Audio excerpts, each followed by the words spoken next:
This is Andi Purewal for Boxing News. I'm joined by Michael Conlan here at the Steel City Gym in Sheffield. Michael, good to see you. How are you? Hey, mate, you too? Yeah, I'm good. You're still only just over a week out now from fight night. How are you finding life up here in Sheffield firstly? 10 days out, life in Sheffield. It's work, you know. I'm in the gym. I'm home.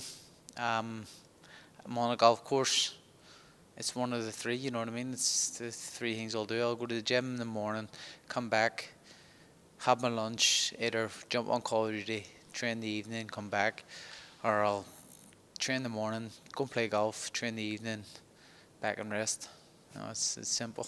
You've obviously had the pleasure of training with a number of talented coaches. What stood out from your time with Grant? Just how he is as a person, but also how he is as a tactician, as a coach. He's very good.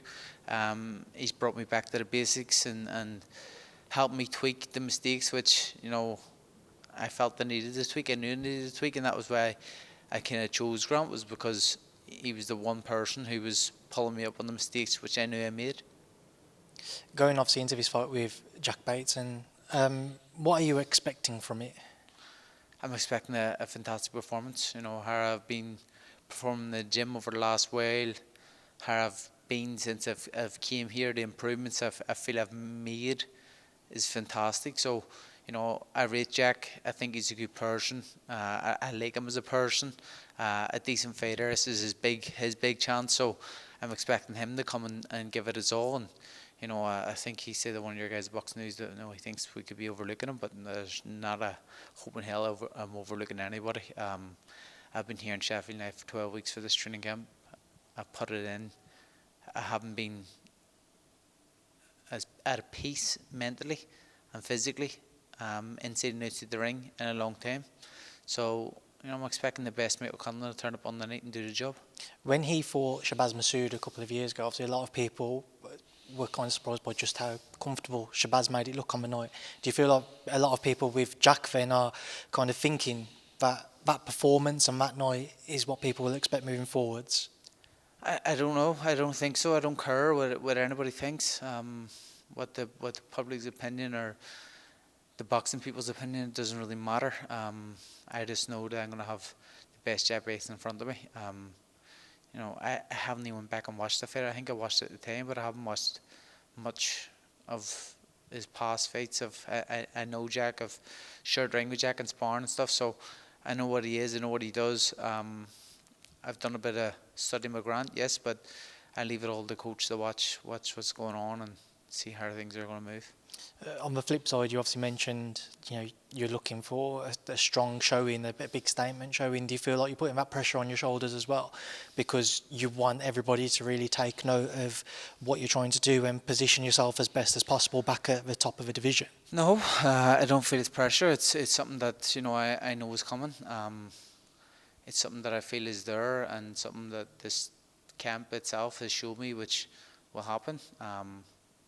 You know, if it's a stoppage or if it's points, it doesn't matter. It's going to be a great display. We haven't properly had the chance to catch up over, say, the last couple of fights of your career, Mick. And I remember after that Jordan Gill fight, you took a period of time out just to kind of work out how your career was going to play out, what you wanted to do. Coming back, you've obviously had a couple of run-outs. What's the mentality now for yourself? Get back to a world title. Simple as that. Get back, get a world title, and then get out of this game. Simple as that. That's it, you know what I mean? I want to win a world title. It's the only reason I'm back. I don't need to be back, really. I have plenty of things to do to boxing, which I've set myself up for, so I could probably stop right now if I really wanted to.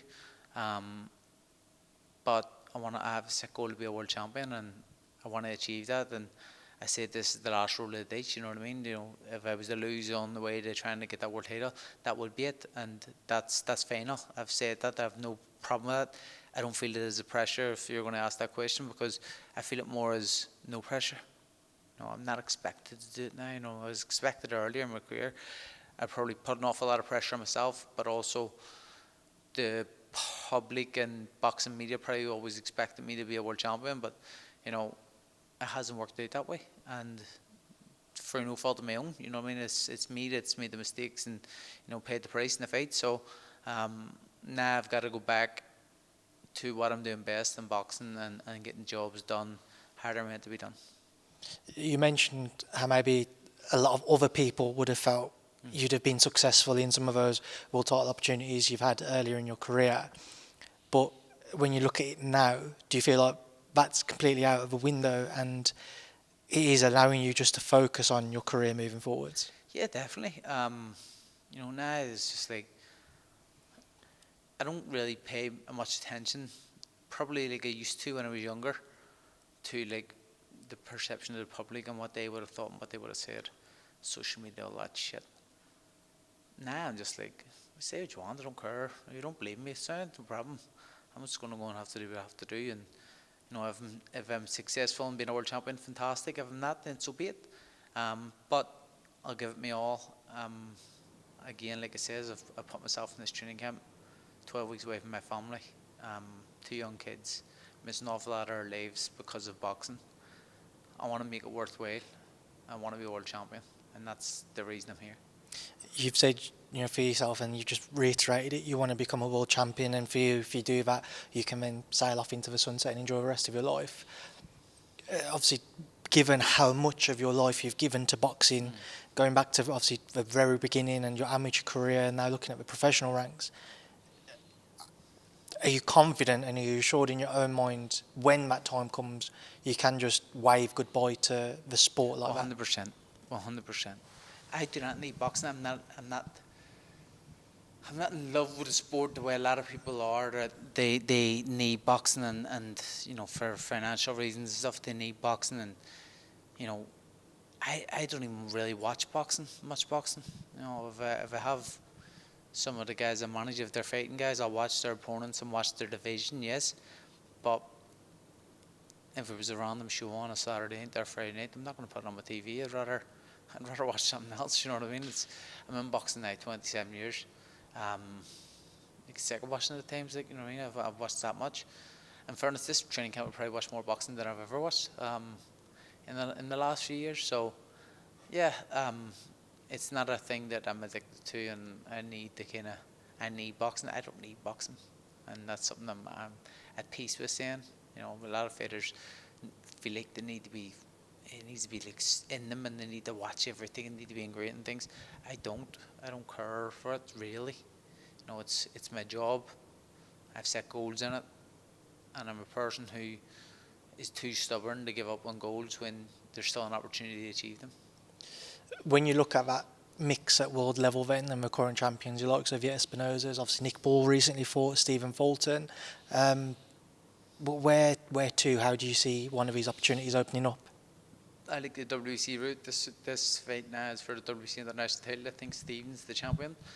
I like that fight, and that's a fight I believe I would win. But there's no point in me saying that because I have won a world title, and I'm not in that position yet to say that. So, if that fight comes, fantastic. If it doesn't, then so be it. I'll have to find a different route to get there. But I don't look forward too much no more. I used to probably look forward in the future and say this and say that, and champions this, champions that. I just got to beat the person in front of me, which is Jack Bateson, and I'm fully focused on doing that. I know you're not one to look too far into the future. I'll do it for you, Mick. When you look at that world scene now and say compared to your previous chances at world level, would you say the quality of champions is more difficult now, or would you say it's on a par with when you was previously challenging for honours? I think it's on par. The champions are all great fighters. I'm not here to talk bad about no one or call anybody out. They're all great fighters and all, well established and legitimate champions. The featherweight division is always stacked. No matter if people move on, someone else comes in who's very good, and it's always going to be stacked. So, yeah, listen, I think it's still stacked at the top, and there's still all very, very good champions. But I do see there's a gateway to get back there and get one of those titles. Obviously, in the UK, there's only one world champion in Nick Ball. He's fighting at featherweight, as you said, he fought a couple of weeks ago.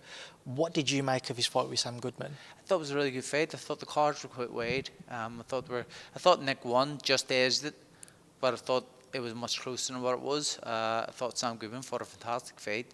He done very good stuff in that fight, and was kind of harshly done by on the cards, but Nick deserved to win.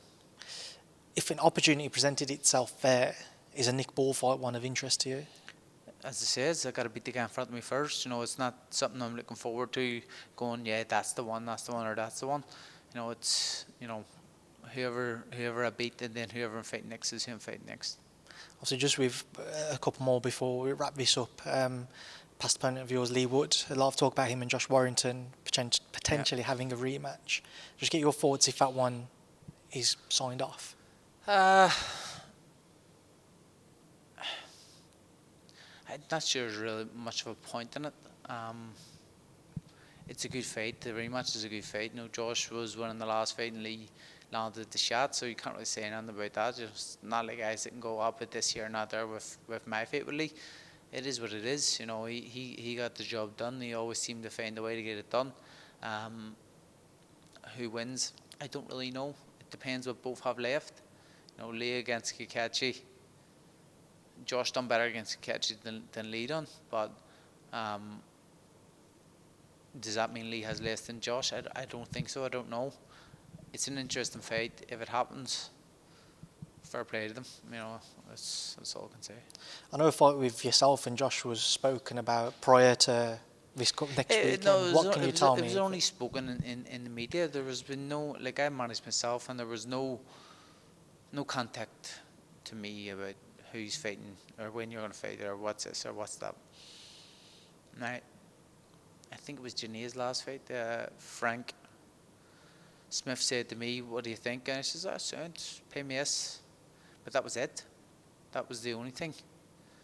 So, there's been no real talk about it. I have respect for both guys, and if they fight each other, great. If I fight one of them, great.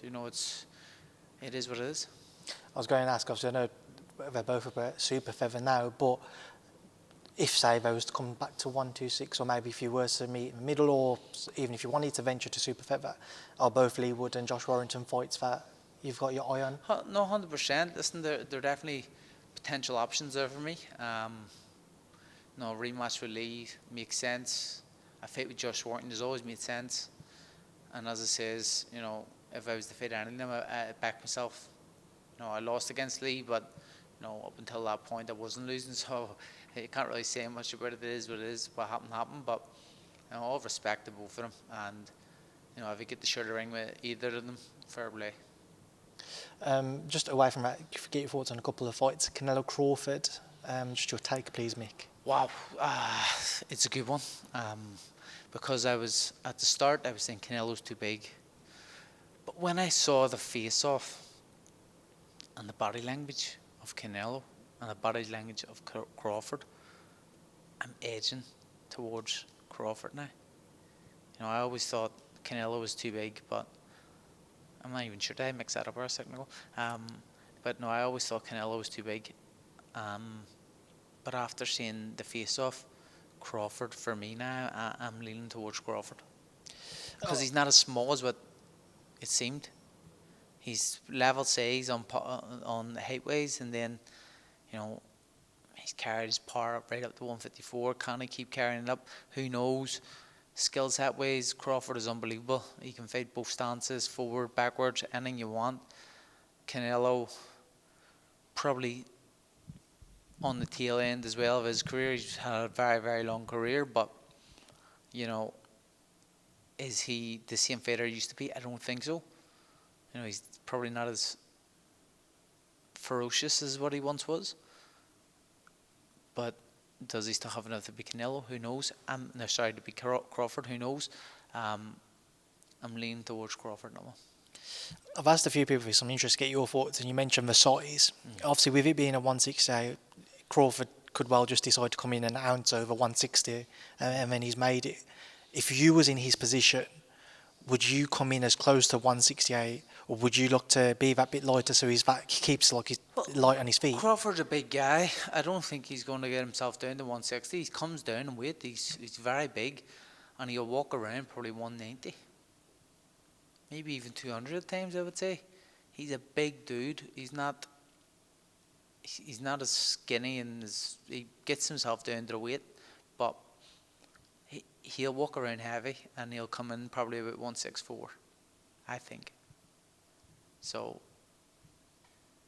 this says Canelo's much bigger, obviously, physically, but Crawford's not going to be petite in this fight. Another fight I'm going to get your thoughts on, Devin Haney and Brian Norman Jr. There's been quite a few people who have felt that at this stage, and with what Devin went through with the Ryan Garcia fight, it's a very difficult fight for him because of the power that Brian possesses as well. Yeah. Do you feel the same? Do you feel like at some point Brian Norman Jr. will catch Devin Haney? Yeah, he could, but Devin Haney's a very good boxer, and if he can keep his skills and his boxing movements in there, he could come away with a comfortable victory. But Brian Norman's a dangerous fight for any man in that division, and he punches very hard. So, it's an interesting one. I haven't watched loads of Norman, but what I have watched him, we're like, wow, this guy is a problem. So it's an interesting fight. I can't really comment too deeply on it because I don't know enough. As I said, I don't watch loads of boxing. So, I think it's a dangerous fight for Devin, but I think he'll be very up for it and know the task ahead of himself. And Mick, last one, Eubank Benn 2. Do you expect to see anything different? I don't like the fact that the rehydration clause is still there. I think that's completely wrong. If Benn really wanted his revenge and stuff, the rehydration clause should have been took out. You know what I mean? But the first fight was a great watch, a great spectacle, not great in terms of actual boxing, but it was a war between two men who have family history, and the back and forths and the build up to it was fantastic. The doping scandal at the start, you're going, they really want to see the fight, and then it happened, and you're like, oh, it's class. But people forget the kind of doping scandal a bit, the general public. So I'm not a fan of it, and I hope it's the same kind of fight, only probably cleaner from Chris. So I'd like to see it cleaner. Last one from me that's just come to my mind. What do you make of Jake Paul and Gervonta Davis? It's crazy, mate, but it's business. It's not even boxing, it's business. Simple business, and both guys will make a shit ton of money. Gervonta will make his biggest purse and probably have his biggest pay-per-view he's ever going to have. And it'll be a spectacle. It's not a fight, it's a spectacle. Will Gervonta fight again after? He'll have that kind of money where it's like, fuck you money, I don't need to fight, what am I doing this for? It's a hard game. But does he love boxing that much where he has to stay in the game? I think he's one of them type of characters that needs boxing to keep his life on the straight and narrow kind of thing. Interesting as hell because of the weight difference, but I actually think Gervonta will knock him out even if they weren't big gloves, because he does punch very, very hard, and I don't think Jake Paul's been hit very, very hard. But I hope there's no terms and conditions in this fight that, there's been people saying that, like, in previous fights, if when you fought Tyson, if it goes past the first round, you get more money. The longer it goes, the more money you get. And I'm going, I hope that's not the case with this fight. And I don't think Gervonta Davis would be the type of guy to agree to those type of terms. I hope, but money changes actions, and if there's more money in it for it to go 12 rounds and make money, he'll be smart and do that. So who knows? Interesting, but I'm not a fan of it, but I'll watch it. I'll definitely watch it. Well, Mick, listen, I appreciate your time. Leave now to enjoy the rest of your day, the rest of this SNC session on the horizon. So thank you, Andreas, and best of luck next week. Take care, mate.